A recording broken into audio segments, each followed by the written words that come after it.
সবাই কেমন আছেন?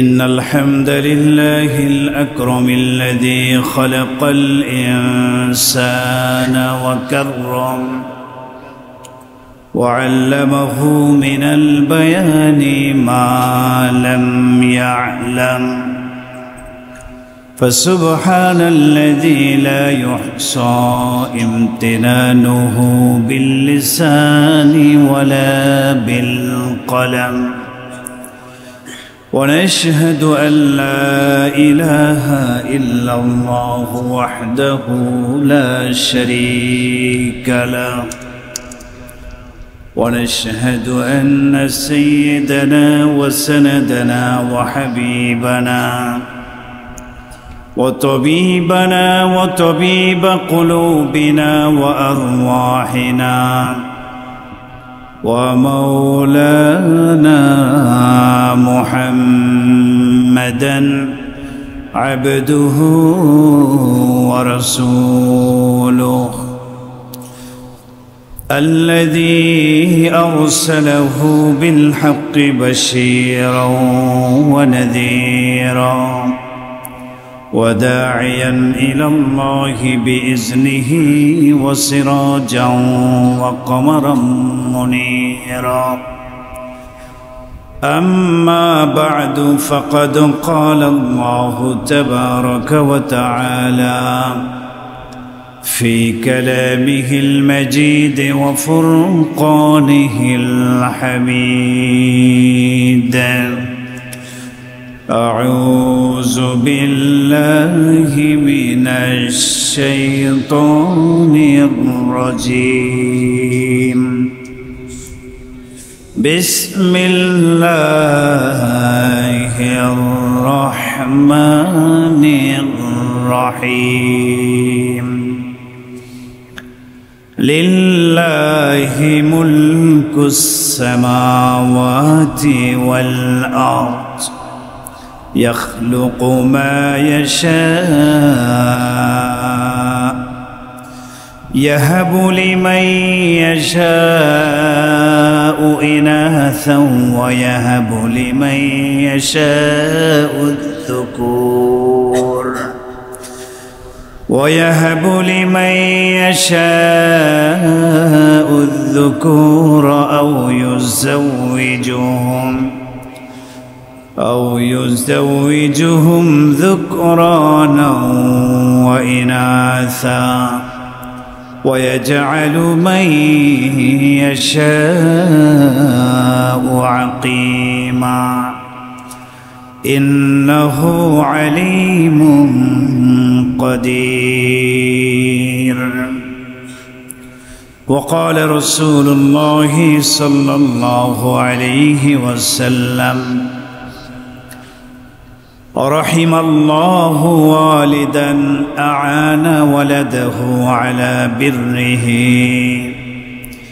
رواه مصنف ابن أبي شيبة أو كما قال النبي صلى الله عليه وسلم درود إبراهيم پوری اللهم صل على محمد وعلى آل محمد كما صليت على إبراهيم وعلى آل إبراهيم إنك حميد مجيد اللهم بارك على محمد وعلى آل محمد كما باركت على إبراهيم وعلى آل إبراهيم إنك حميد مجيد আলহামদুলিল্লাহ সুম্মা আলহামদুলিল্লাহ। সকল প্রশংসা সকল তারিফ মহান রব্বুল আলামিনের আলিশান দরবারে যেই মহান আল্লাহ সুবহানাহু ওয়া তাআলা দয়া করে মায়া করে সুস্থ রেখেছেন, হায়াতে তৈয়্যিবা দান করেছেন। রবিউস সানি মাসের শেষ জুমায় সালাতুল জুমা আদায়ের লক্ষ্যে পৃথিবীর সর্বশ্রেষ্ঠ জায়গা, পবিত্রতম স্থান আল্লাহর ঘর মসজিদে আসার বসার মতো তৌফিক দান করেছেন। আমরা সকলেই সেই মহান মালিকের দরবারে হৃদয়ের সবটুকু ভালোবাসা উজাড় করে দিয়ে কালিমাতুশ শুকর আদায় করছি। সবাই বলি আলহামদুলিল্লাহ। মোহতারম হাজিরিন, পবিত্র সিরাতুন নবী সাল্লাল্লাহু আলাইহি ওয়াসাল্লাম তথা আমাদের প্রিয় নবীজির জীবন চরিত থেকে ধারাবাহিকভাবে সিরাতের বিভিন্ন দিক নিয়ে আলোচনা হচ্ছে আলহামদুলিল্লাহ। সেই ধারাবাহিকতায় আজকের জুমার খুতবার আলোচ্য বিষয় সন্তানের অধিকার রক্ষায় ইসলামের দিক নির্দেশনা কি, সন্তানের হক আদায়ের ব্যাপারে ইসলামের দিক নির্দেশনা কি এবং ইসলামের নবী হযরত মুহাম্মদ মুস্তাফা সাল্লাল্লাহু আলাইহি ওয়াসাল্লামের আদর্শ কি। এক্ষেত্রে আমরা সিরাতের আলোকে, নবীজির আদর্শের আলোকে এই বিষয়টির উপরে কোরআন এবং হাদিস থেকে আলোচনা করার চেষ্টা করব, শোনার চেষ্টা করব। আল্লাহ রব্বুল আলামিন আমাদের সবাইকে আমলের নিয়তে ইখলাসের সাথে কথাগুলো বলা এবং শোনার মতো তৌফিক দান করুন। সন্তানের হক বা অধিকার রক্ষায় ইসলামের নির্দেশনা কি, নবীজির আদর্শ এক্ষেত্রে কি, বিষয়টি নিয়ে আমাদের মাঝে বর্তমান সময়ে খুব বেশি বেশি আলোচনা হওয়া দরকার। কেন দরকার? কারণ হচ্ছে আমাদের সমাজের বর্তমান অবস্থা খুবই ভয়াবহ আকার ধারণ করছে।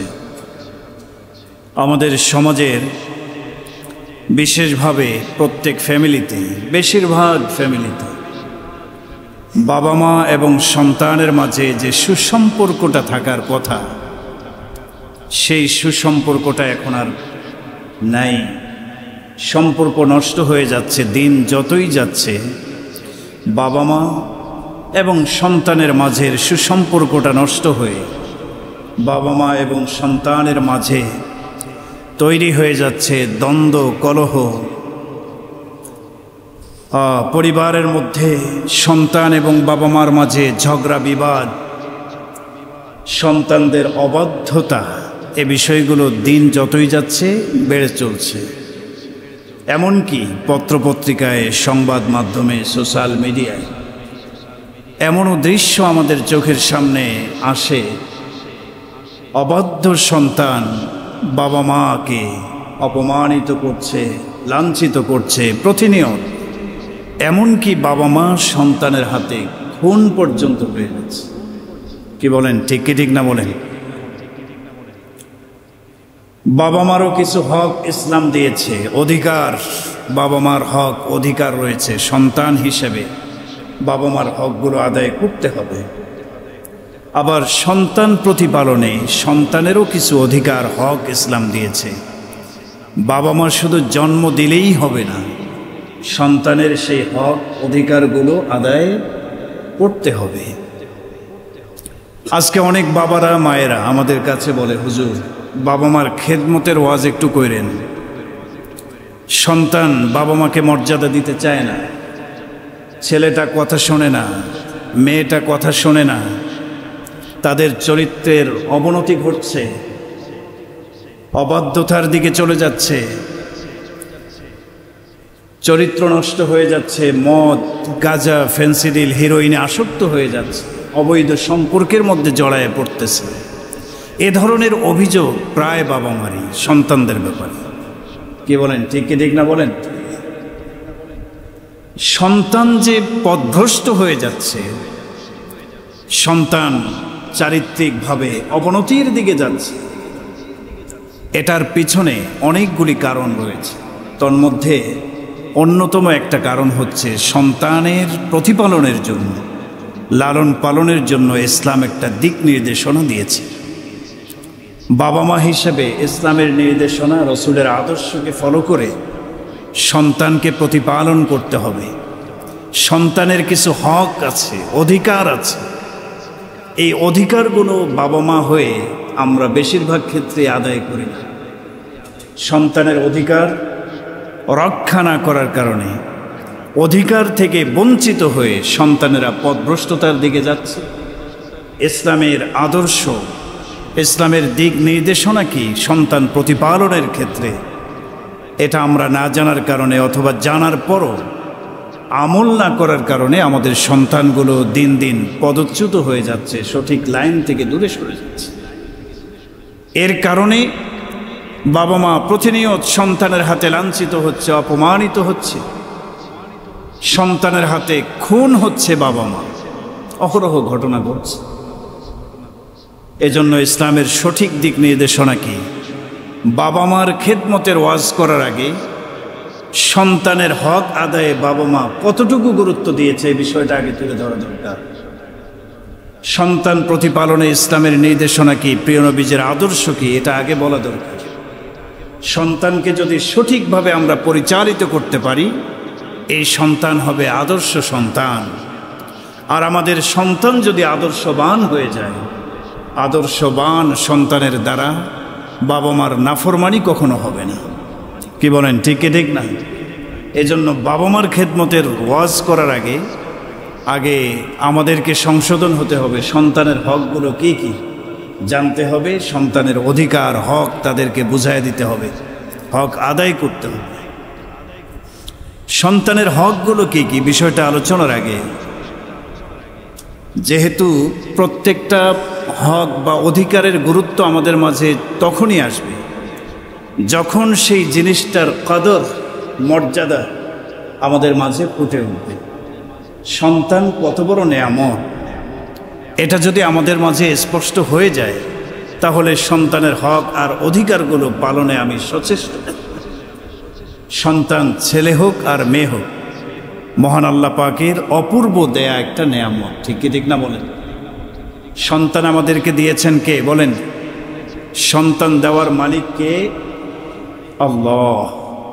আল্লাহ ছাড়া এই পৃথিবীতে দ্বিতীয় আর কেউ নেই যে সন্তান দিতে পারে। কি বলেন, আছে নাকি? না, সন্তান দেওয়ার মালিক আল্লাহ।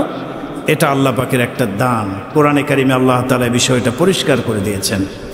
আল্লাহ তাআলা বলেন, ইয়াখলুকু মা ইয়াশা, আল্লাহ তাআলা যা ইচ্ছা তাই সৃষ্টি করতে পারেন। ইয়াহাবু লিমান ইয়াশাউ ইনাথা, যাকে আল্লাহ তাআলা চান তাকে কন্যা সন্তান দান করেন। ওয়া ইয়াহাবু লিমান ইয়াশাউ যুকুর, যাকে ইচ্ছা করেন আল্লাহ তাআলা পুরুষ সন্তান, ছেলে সন্তান দান করেন। আও ইউযাউযুহুম যুকরানা ওয়া ইনাথা, আর যাকে ইচ্ছা করেন নেয়ামত হিসাবে ছেলে এবং মেয়ে উভয় সন্তানই আল্লাহ দান করেন। সুবহানাল্লাহ। আও ইউযাউযুহুম যুকরানা ওয়া ইনাথা ওয়া ইয়াজআলু মান ইয়াশাউ আকিমা, আর যাকে ইচ্ছা করেন আল্লাহ রাব্বুল আলামিন সন্তান থেকে বঞ্চিত রাখেন, বন্ধা বানিয়ে রাখেন, তার সন্তানাদি হয় না। কারণ দেন না কে? আল্লাহ। দেওয়ার মালিকও আল্লাহ, না দেওয়ার মালিকও আল্লাহ। তো সন্তান অথবা ছেলে মেয়ে উভয় দেন। এই যে আয়াত কোরআনে আসছে, এখানে দেওয়ার ক্ষেত্রে ফেল উল্লেখ করা হয়েছে আল্লাহ তাআলার দিকে নিসবত করে। তার মানে দেওয়ার মালিক একমাত্র কে? আল্লাহ। এটা আল্লাহ পাকের বিরাট বড় দান, নেয়ামত। এই নেয়ামতের কদর করা উচিত। কোরআনে কারিমে আল্লাহ তাআলা সন্তানকে পৃথিবীর জীবনের শোভা, সৌন্দর্য হিসেবে আখ্যায়িত করেছেন। আপনার জীবনটা সুন্দর হবে, শোভামণ্ডিত হবে যদি আপনার সন্তান থাকে। সন্তান হলো দুনিয়ার জীবনের একটা শোভা, সৌন্দর্য। কোরআনে কারিমে আল্লাহ তাআলা বলেন, আল মালু ওয়াল বানুনা জিনাতুল হায়াতিদ দুনিয়া, সম্পদ এবং সন্তান এই দুইটা জিনিস পার্থিব জীবনের, দুনিয়ার জীবনের শোভা এবং সৌন্দর্য। সুবহানাল্লাহ বলেন। সন্তান কত বড় নেয়ামত। আপনি যদি সন্তানকে সঠিকভাবে প্রতিপালন করতে পারেন, নেককার সন্তান রেখে কবরে চলে যান, আপনার সন্তান আপনার জন্য সাদাকায়ে জারিয়া হিসাবে কাজ করবে। সুবহানাল্লাহ। সাদাকা এমন সাদাকা যেটার সওয়াব বন্ধ হবে না, জারি থাকবে। নেককার সন্তান রেখে গেছেন, কবরে চলে গেছেন, এই নেককার সন্তান যত নেক আমল করবে এর একটা সওয়াব আপনার কবরে আপনার আমল নামায় পৌঁছতে থাকবে। সুবহানাল্লাহ। রাসূল আরবি সাল্লাল্লাহু আলাইহি ওয়াসাল্লাম বলেছেন, ইদা মাতাল ইনসানু ইনকাতাআ আনহু আমালুহু, মানুষ যখন মারা যায় তার নেক আমল করার দরজাগুলো সব বন্ধ হয়ে যায়। ইল্লা মিন সালাসা, তবে তিনটি নেক আমলের দরজা বন্ধ হয় না, মরার পরও সে নেক আমলের সওয়াব পেতেই থাকে। সুবহানাল্লাহ বলেন। এক নম্বর রাসূল বলেছেন মিন সাদাকাতিন জারিয়া, সাদাকায়ে জারিয়া। আপনি কোনো মাদ্রাসা তৈরি করলেন, কোনো মসজিদ বানালেন, মসজিদ নির্মাণ কাজে সহযোগিতা করলেন। মসজিদ যতদিন থাকবে, মাদ্রাসা যতদিন থাকবে, ততদিন পর্যন্ত আপনার এই মসজিদে, এই মাদ্রাসায় যারা ইবাদত করবে, পড়াশোনা করবে, এদের সওয়াব হতে থাকবে, আর আপনার আমল নামায় এর একটা পার্সেন্টেজ কবরে পৌঁছতেই থাকবে। সুবহানাল্লাহ। নাম্বার 2, আও ইলমিন ইউনতাফাউ বিহি, এমন ইলম যে ইলমের দ্বারা উপকৃত হতে পারবেন, উপকৃত হওয়া যায়। ইলমে নাফি, উপকারী ইলম। কোরআন এবং হাদিসের ইলমকে বলে উপকারী ইলম। আপনি দুনিয়াতে এই ইলম শিখিয়ে গেছেন, আপনি অনেককে ইলম শিখিয়েছেন, তারা বড় হয়ে আলেম হয়েছে, তারা আবার অন্যদেরকে ইলম শিখিয়েছেন, তারাও আলেম হয়েছে, তারা আবার আরেক দলকে শিখিয়েছে। এভাবে ইলমে দ্বীন শেখার একটা সিলসিলা, ধারাবাহিকতা যতদিন থাকবে, আপনি চালু করে দিয়েছেন, ইলম প্রচার করে গিয়েছেন, তো আপনার আমল নামায় কবরে সওয়াব পৌঁছতেই থাকে। সুবহানাল্লাহ। সর্বশেষ 3 নম্বরে রাসূল যেটা বলেছেন, আও ওয়ালাদিন সালিহিন ইয়াদউ লাহু, নেককার সন্তান যদি দুনিয়াতে কেউ রেখে যায়, যেই নেককার সন্তান বাবা মার জন্য দুনিয়াতে দোয়া করবে, ইবাদত বন্দেগী করবে, নেক আমল করবে, দোয়া করবে, এই সন্তান যতদিন দুনিয়াতে থাকবে ইবাদত করবে, নেক আমল করবে, দোয়া করবে, আপনার আমল নামার মধ্যে এর সওয়াব পৌঁছতেই থাকবে। সুবহানাল্লাহ। তাহলে সন্তান অবশ্যই নেয়ামত। সন্তান তো এমন একটি নেয়ামত,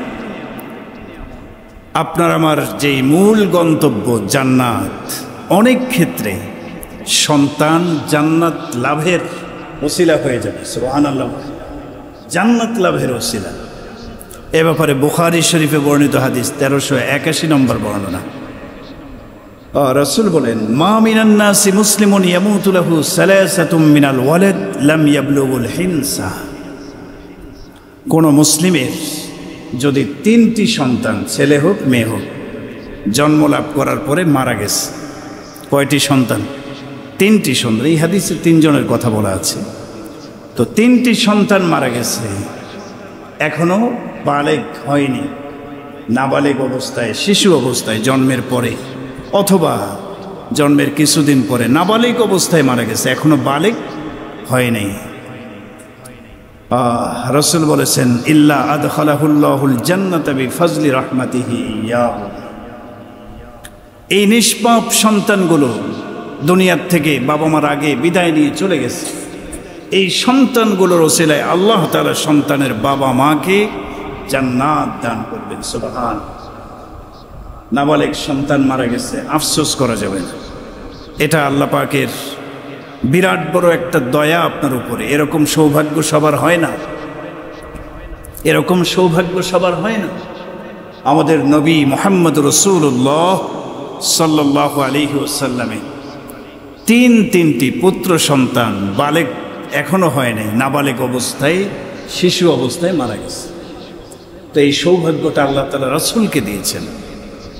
নাবালেগ অবস্থায় মারা গেলে ওনারা সুপারিশ করবে। অন্য আরেক বর্ণনায়, নাসাই শরীফের বর্ণনায় আসছে, ইয়াকালু লাহুম উদখুলুল জান্নাহ, এই নাবালেগ সন্তান মারা গেছে, কিয়ামতের দিন তাদেরকে বলা হবে উদখুলুল জান্নাহ, তোমরা জান্নাতে প্রবেশ করো।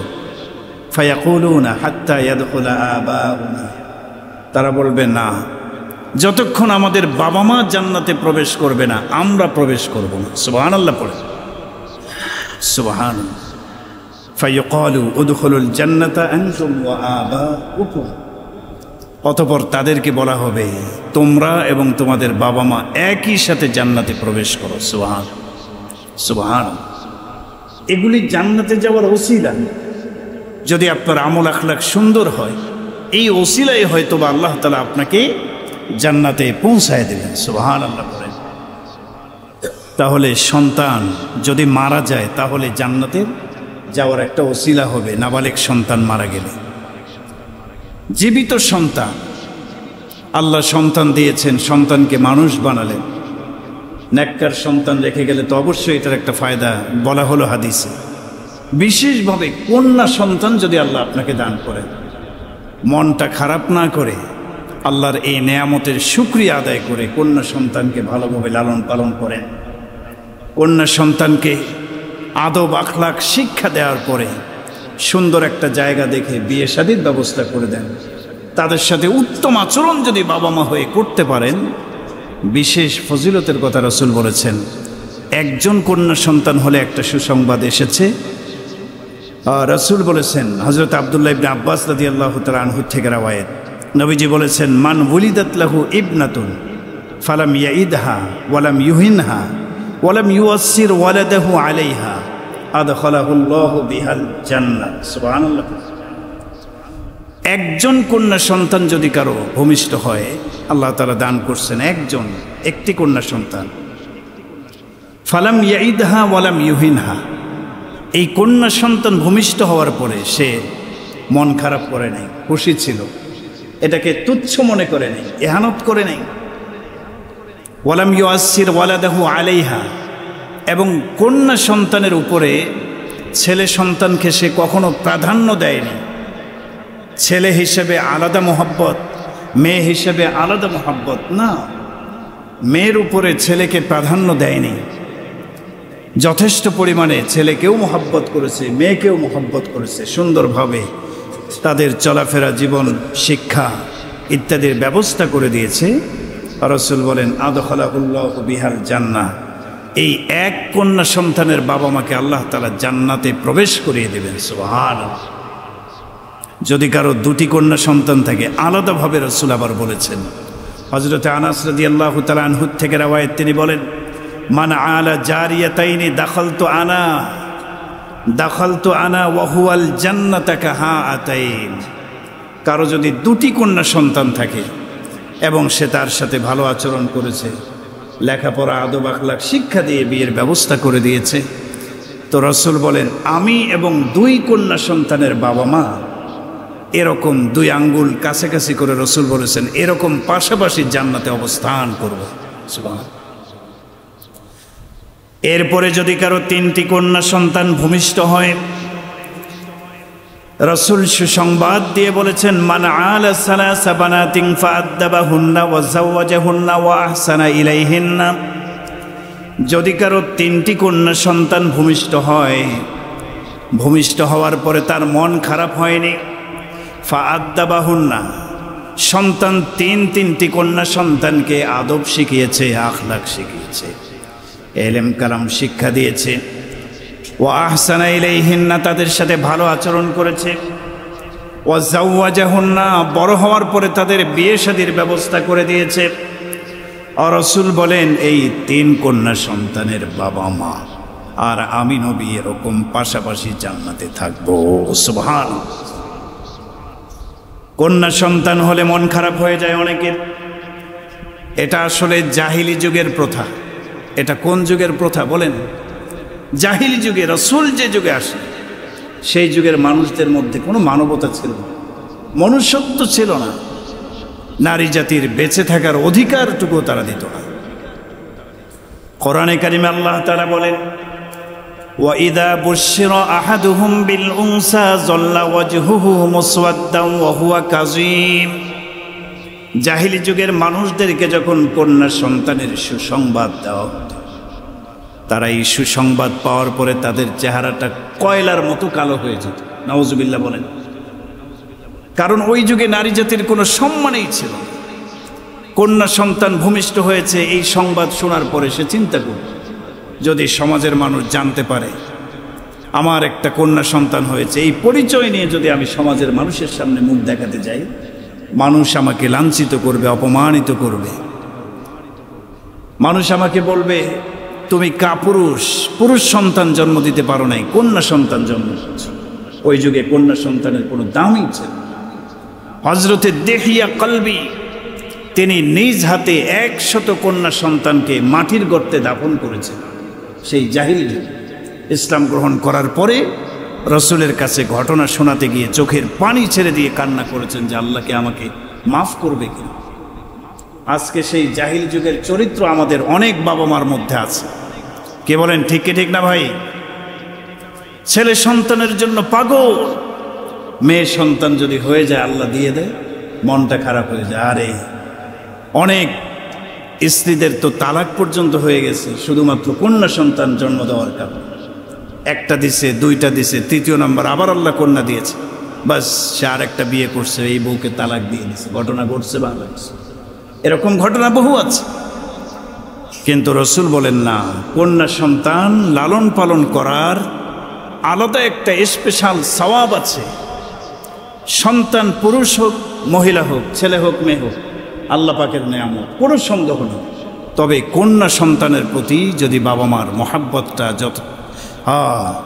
যথেষ্ট পরিমাণে থাকে, সুন্দর আচরণ যদি হয় বাবা মার কন্যা সন্তানের সাথে, এক তো জান্নাতে যাওয়ার ওসিলা হবে। রসুল বলেছেন এক কন্যা সন্তানের বাবা মা, 2 কন্যা সন্তানের বাবা মা, 3 কন্যা সন্তানের। এগুলো হাদিস, 1-2 উদ্দেশ্য না।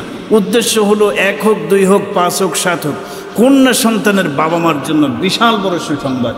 রসুল বলেছেন কাহা আতাইন, আমি এবং ওই কন্যা সন্তানের বাবা এরকম জান্নাতে পাশাপাশি থাকবো। সুবহানাল্লাহ।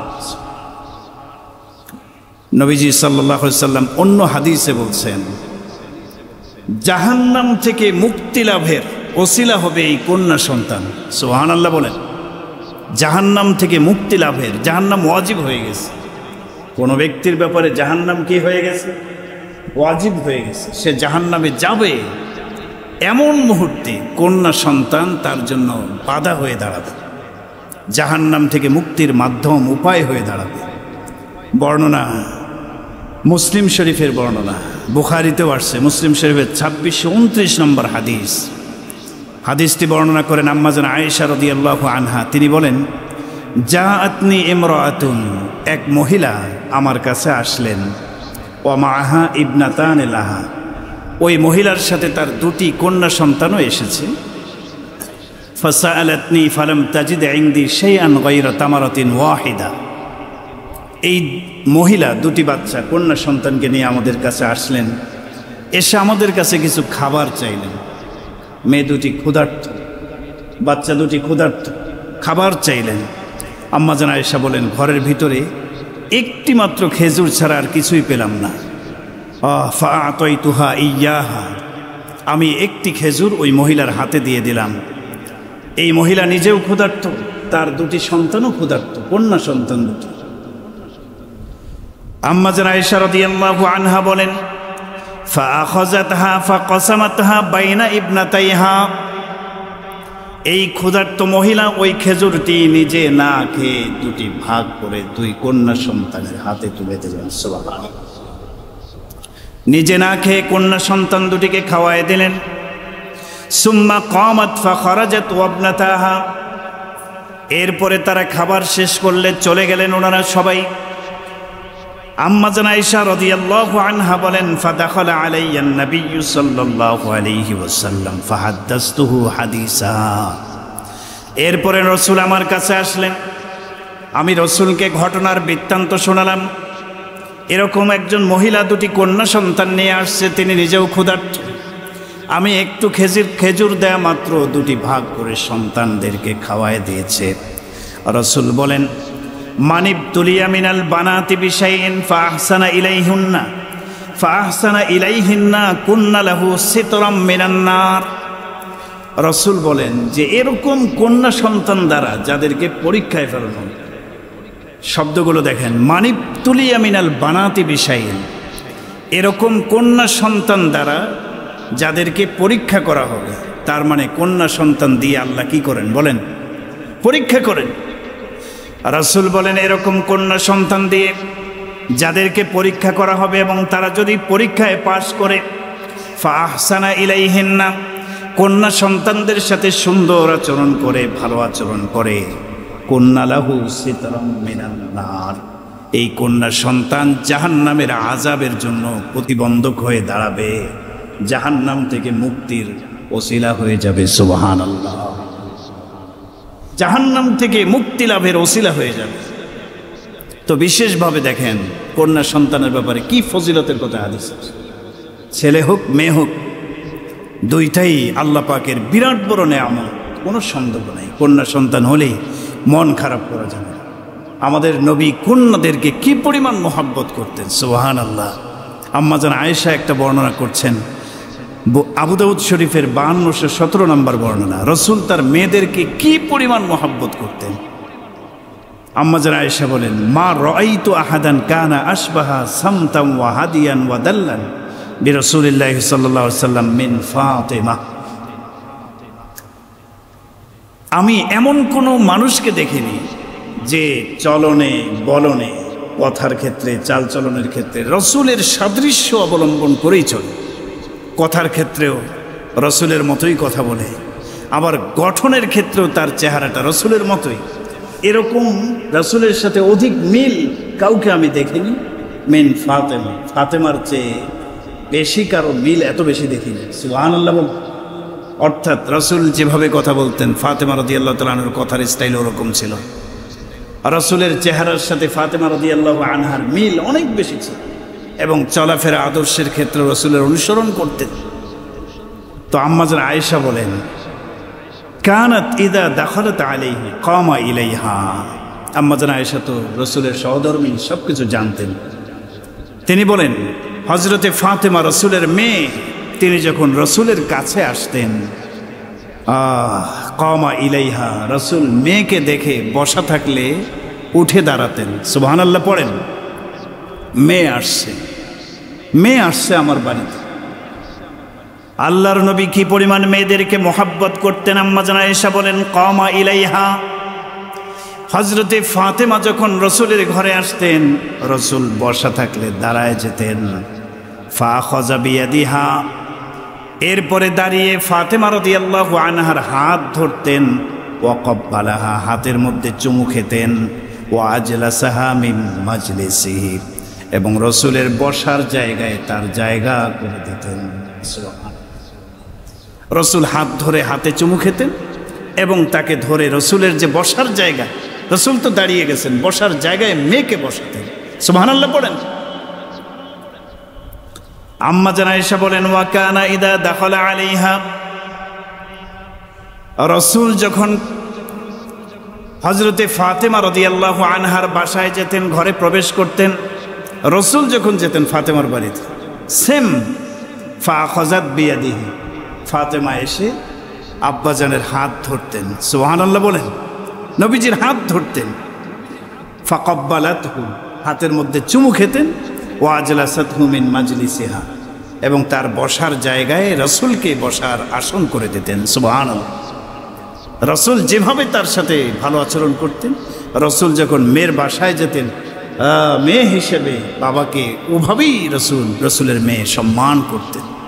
এটা হচ্ছে বাবা আর মেয়ের মধ্যে একটা সুসম্পর্ক। মেয়েদেরকে মহব্বত করেন, এটার মধ্যে বরকত আছে। আর মেয়েদের সাথে বেইনসাফি করে ছেলেদেরকে বেশি দিয়ে দেবেন, ন্যায্য অধিকার থেকে মেয়েদেরকে বঞ্চিত করবেন, দুনিয়াতে মনে করবেন যে আমার ছেলে আমাকে দেখবে, একটু বেশি দিয়ে দিলাম, তাই না? মেয়েদেরকে বঞ্চিত করে আমাদের সমাজ। না, মেয়েদের যতটুকু হিস্সা আছে, পরিপূর্ণ হিস্সা অধিকার তাদেরকে দিয়ে দেন। মেয়েদের সাথে ভালো আচরণ করে, এর মধ্যেই বরকত নিহিত।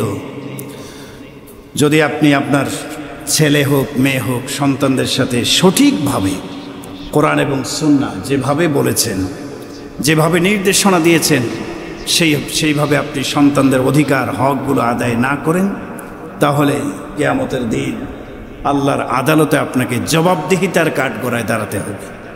আল্লাহ তাআলা বলেছেন, ইয়া আইয়ুহাল্লাযীনা আমানু কু আনফুসাকুম ওয়া আহলিকুম নার, হে ঈমানদাররা, তোমরা নিজেরা জাহান্নামের আগুন থেকে বাঁচো এবং নিজেদের আহাল পরিবারকে জাহান্নামের আগুন থেকে বাঁচাও।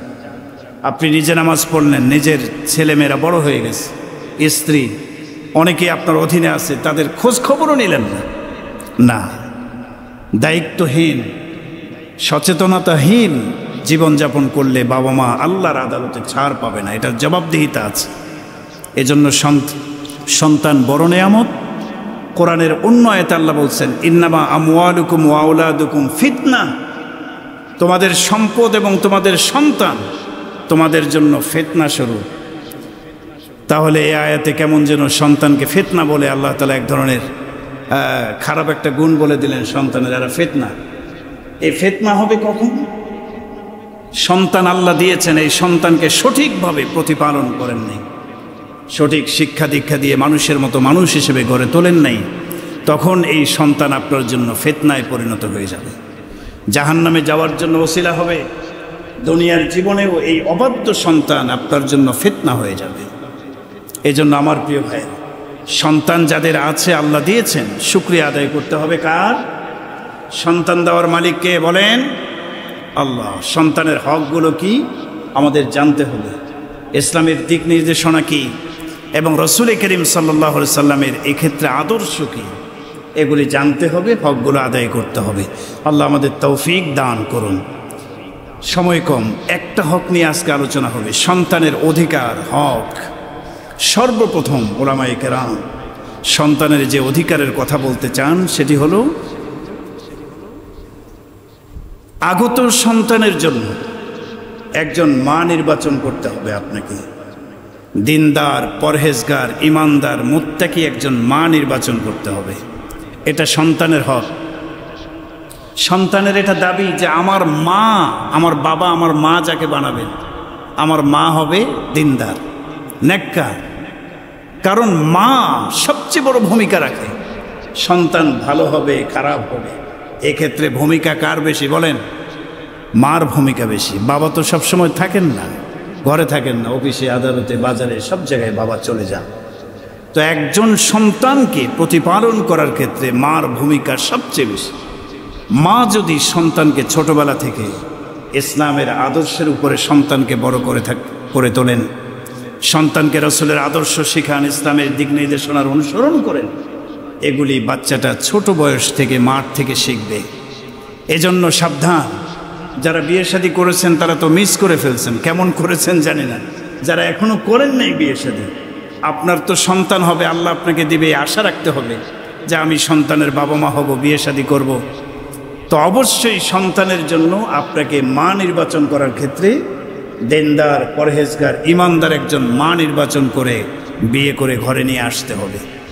এক্ষেত্রে কোরআনে কারিমে আল্লাহ রাব্বুল আলামিন স্পষ্ট বলেছেন, ওয়ালা তানকিহুল মুশরিকাতি হাত্তা ইউমিননা, মুশরিক নারী যারা শিরিক করে এরকম মেয়েদেরকে তোমরা বিয়ে করো, হাত্তা ইউমিননা, যতক্ষণ না তারা মুমিন হয়।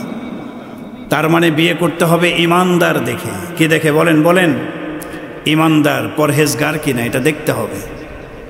আল্লাহ তাআলা বলেন, ওয়ালা আমাতুম মুমিনাতুন খায়রুম মিন মুশরিকা, একজন মুশরিক নারীর চেয়ে, একজন স্বাধীন মুশরিক নারীর চেয়ে একজন মুমিন কৃতদাসী, গোলাম, বাদী, সে উত্তম। সুবহানাল্লাহ বলেন, কারণ তার মধ্যে ঈমানের সম্পদ আছে। আবার মহিলাদেরকে লক্ষ্য করে আল্লাহ তাআলা বলছেন, ওয়ালা তানকিহুল মুশরিকিনা ওয়ালা তুনকিহুল মুশরিকিনা হাত্তা ইউমিনু, মুশরিক পুরুষদেরকে তোমরা বিয়ে করো না যারা শিরকি কর্মকাণ্ডে লিপ্ত, যতক্ষণ না তারা মুমিন। একদিকে পুরুষদেরকেও বলছেন মুশরিক নারীকে বিয়ে করো না, আবার অপর দিকে মহিলাদেরকেও আল্লাহ বলছেন মুশরিক পুরুষদেরকে তোমরা বিয়ে। তাহলে বিয়ে করার ক্ষেত্রে ইমানদারিতা দেখতে হবে, বিয়ে করার ক্ষেত্রে পরহেজগার, মুত্তাকি কিনা এটা দেখতে হবে। পাত্রী নির্বাচন করতে হবে এমন একজন যে দিন এবং ঈমানের কাজে আপনার সহযোগী হবে, দিনের ক্ষেত্রেও সহযোগী, ঈমানের ক্ষেত্রেও কি হবেন বলেন? সহযোগী হবে। এমন পাত্রী নির্বাচন করার কথা আল্লাহ কোরআনে বলছেন। কোরআনে কারিমে আল্লাহ বলছেন, ওয়াল মুমিনুনা ওয়াল মুমিনাতু বা'দুহুম আউলিয়াউ বা'দ। মুমিন নারী পুরুষ একজন আরেকজনের বন্ধু। সুবহানাল্লাহ বলেন। স্বামী স্ত্রী একজন আরেকজনের কি? বন্ধু। ইয়া'মুরুনা বিল মা'রুফ ওয়া ইয়ানহাউনা আনিল মুনকার। তাদের একদল আরেক দলকে খারাপ কাজে বাধা দিবে, সৎ কাজের আদেশ করবে, অসৎ কাজে বাধা দেবে। স্বামী স্ত্রী উভয়ই মুমিন, একজন আরেকজনের বন্ধু। স্বামী যদি উল্টো পথে যায় স্ত্রী তাকে বাধা দিবে, সৎ কাজের আদেশ করবে, অসৎ কাজে বাধা দিবে। আবার স্ত্রী যদি উল্টো পথে যায় স্বামী সেও বাধা দিবে, ভালো কাজের আদেশ করবে। ওয়া ইউকিমুনাস সালাত ওয়া ইউতুনাজ যাকাত। ইমানদার হলে তারা সালাত আদায় করবে, যাকাত প্রদান করবে। ওয়া ইউতিউনাল্লাহ ওয়া রাসূলা। আল্লাহ এবং আল্লাহ রসুলের অনুসরণ করবে, তখন লাভ হবে। উলাইকা সায়ারহামুহুমুল্লাহ। আল্লাহ এই দাম্পত্যের উপরে রহমত নাজিল করবে। সুবহানাল্লাহ। এজন্য ইমানদারিতার বিষয়টা দেখতে হবে। রসুল হাদিস শরীফের মধ্যে বলেছেন 4টি বিষয়ের প্রতি লক্ষ্য রাখতে হবে। কোনো পুরুষ যখন বিয়ে করবে, বিয়ের আগে মেয়ে দেখবে, পাত্রী নির্বাচন করবে। কয়টা জিনিস দেখে বলেন? 4টি জিনিস দেখে বিয়ে শাদী করবে। হযরত আবু হুরায়রা থেকে হাদিস, রসুল বলেছেন তুনকাহুল মারআতু লিআরবাআ। মহিলাকে বিয়ে করা হবে 4টা গুণ দেখে। 1 নম্বর লিমালিহা, তার সম্পদ আছে কিনা এটাও দেখতে হবে। সম্পদ একেবারে যে নাই এমন না, কিছু সম্পদ আছে বাস, এ বিষয়টাও দেখতে হবে। তবে সম্পদের দিকটাকে প্রাধান্য দেওয়া যাবে না। ওয়ালি হাসাবিহা, এরপরে তার বংশমর্যাদা কেমন, তার বংশের মানুষেরা কি চোর, বাটপার, গুন্ডা, বদমাশ, ডাকাত, মাস্তান নাকি, এগুলি দেখতে হবে। ভালো বংশের মেয়েকে বিয়ে করতে হবে। নাম্বার 3 ওয়া জামালিহা, তার সৌন্দর্য, রূপ লাবণ্য কেমন, এটা দেখে ভালো একজন মেয়ে বিয়ে করতে হবে। নাম্বার 4 ওয়ালি দীনিহা, দিনদারি দেখে বিয়ে করতে হবে। কি দাড়ি বলেন না, দিনদারি। সে নামাজ পড়ে কিনা, পর্দা অবলম্বন করে কিনা, মার্কেটে যখন যায় খোলামালা যায় নাকি পর্দা হিজাব পরে বের হয়, এই দিনদারিতা দেখে বিয়ে করতে হবে। এরপর রাসূল বলেন ফাজফুর বিজাতিদ্দিন। এই 4টা গুণের মধ্যে সৌন্দর্য, মাল, বংশমর্যাদা এবং দিনদারিতা, এই 4টা গুণ দেখে বিয়ে করবা, বাকি প্রাধান্য দিবা দিনদারিতাকে। সুবহানাল্লাহ বলেন। দিনদারিতা যদি থাকে, ঠিক থাকে, মেয়েটা ভদ্র, নামাজি, পর্দানিসীন, সব কিছু ঠিক আছে, হ্যাঁ দেখতে একটু কালো, টাকা পয়সা নাই, গরিব, এ বিষয়গুলো না হলেও চলবে, সমস্যা নেই। দিনদারিতাকে প্রাধান্য দিয়ে বিয়ে করো। রসুল বলেছেন অন্যথায় যদি এরকম না করো তারিবাতি ইয়াদাকা, তোমার জীবনটাই ধ্বংসে পরিণত হয়ে যাবে। দিনদারিকে তাকে প্রাধান্য দিতে। সম্মানিত ভাইরা, তাহলে সন্তানের জন্য মা নির্বাচন করার ক্ষেত্রে অবশ্যই দিনদার, পরহেজগার একজন মা ঘরে নিয়ে আসতে হবে। তাহলে লাভ হবে কি, এই গর্ভে যখন সন্তান আসবে, নেককার মায়ের গর্ভের সন্তান নেককার হবে। গর্ভ থাকা অবস্থায় এই মা কোরআন পড়বে, নামাজ পড়বে, এই মা আল্লাহ রসুলের অনুসরণ করবে, কোরআন তেলাওয়াত করবে। এই গর্ভে যে সন্তানটা হবে, আশা করা যায় সন্তান ভবিষ্যতে কোরআনের খাদেম হবে, ভবিষ্যতে আদর্শবান সন্তান হিসেবে প্রতিষ্ঠিত হবে। এজন্য সর্বপ্রথম সন্তানের হক, অধিকার হচ্ছে আমার বাবা আমার জন্য একজন নেককার, পরহেজগার, দিনদার মা নির্বাচন। কিন্তু আজকাল সমাজের অবস্থা, আমাদের যুবকেরা বিয়ের আগে হুঁশ পায় না, হুঁশ ঠিক থাকে না, তাই না? ওই যে একটা কথা আছে না, দিল্লি কা লাড্ডু জো খায়া হয় ও ভি পস্তাতা হয়, জো না খায়া হয় ও ভি পস্তাতা হয়। বিয়ের আগে যুবকদের মাথা ঠিক থাকে না। দিল্লির লাড্ডু এটা যে খাইছে সেও পস্তায়, যে খায় নাই সেও পস্তায়। যে খায় নাই হে মনে করে দিল্লির প্রসিদ্ধ লাড্ডু না জানি কতই না ভালো, সুস্বাদু, খুব আফসোস করে। আর যে খাইছে খাইয়ে আবার আফসোস করে, আরে কি খাইলাম, হ্যাঁ, এরকম অবস্থা হয় যুবকদের। না, দিনদারিকে প্রাধান্য দিতে হবে, দিনদারিতাকে প্রাধান্য দিতে হবে। বিয়ে করার আগে দিনদার, পরহেজগার, মুত্তাকি একজন বিয়ে করে আনতে হবে। আমাদের দেশের যুবকেরা নায়িকা, গায়িকা, টিকটকার এগুলিরে বিয়ে করে, ঠিক না? পরবর্তীতে সংসার ভেঙে যায়। বেশিরভাগ যারা ভাইরাল এদের সংসার টেকে না। এটা বর্তমান অভিজ্ঞতার আলোকে, এটা বাস্তবতার আলোকে প্রমাণ। কি বলেন, ঠিক না? নায়িকা, গায়িকা, টিকটকার, হ্যাঁ, খুব ভাইরাল, বিয়ে করে আনছে, বাস সংসার টেকে না। অনেক ঘটনা আমাদের সামনে আছে, ওদিকে গেলাম না। কি বলেন, ঠিক না ভাই? এজন্য এগুলিকে দেখা যাবে না, দেখতে হবে দিনদারিতাকে, মেয়েটা ভালো কিনা। অথবা আপনি মেয়ে বিয়ে দিবেন, অনেক মেয়ের বাবা আছে, গরিব হলে নাক ছিটকায়, হয় না, ছেলের কি আছে, ব্যাংক ব্যালেন্স কি আছে নাকি, ছেলেটা চাকরি করে, কি চাকরি করে, না ওরকম ছেলেকে আমি দেব না। চাকরি দেখে মেয়ে বিয়ে দেয়, ঠিক কি ঠিক না বলেন? এজন্য পরবর্তীতে এই মেয়েটা স্বামীর ঘরে গিয়ে, টাকাওয়ালা কোটিপতির ঘরে গিয়েও ওই যে ইমানদারিতাকে প্রাধান্য দেয়নি, বাবা মা জুলুমের শিকার হয়, নারী নির্যাতনের শিকার হয়, এক পর্যায়ে সংসার ভেঙে যায়। বেশিরভাগ সংসার ভেঙে যাচ্ছে দিনদারিতাকে প্রাধান্য না দিয়ে ঘরে তুলে আনার কারণে। কি বলেন, ঠিক না বেঠিক? এজন্য যুবকেরা যারা বিয়ে শাদী করেন নাই, সাবধান। আপনার আগত সন্তানের জন্য দিনদার মুত্তাকি একজন মা নির্বাচন করতে হবে। আল্লাহ তাআলা তৌফিক দান করেন। ধারাবাহিকভাবে সন্তানের হক অধিকারগুলো নিয়ে আলোচনা হবে। আল্লাহ রাব্বুল আলামিন আমাদের সবাইকে সে পর্যন্ত থাকার হায়াতে তৈয়বা আল্লাহ তাআলা দান করেন, আমিন। যে কথাগুলো বলা হলো, আল্লাহ আমাদের সবাইকে আমল করার মতো তৌফিক দান করুন। ওয়া আখিরু দাওয়ানা আলহামদুলিল্লাহি রাব্বিল আলামিন। যারা সুন্নত পড়েন নাই, 4 রাকাত ক্বাবলাল জুমার সুন্নত পড়ে নেন।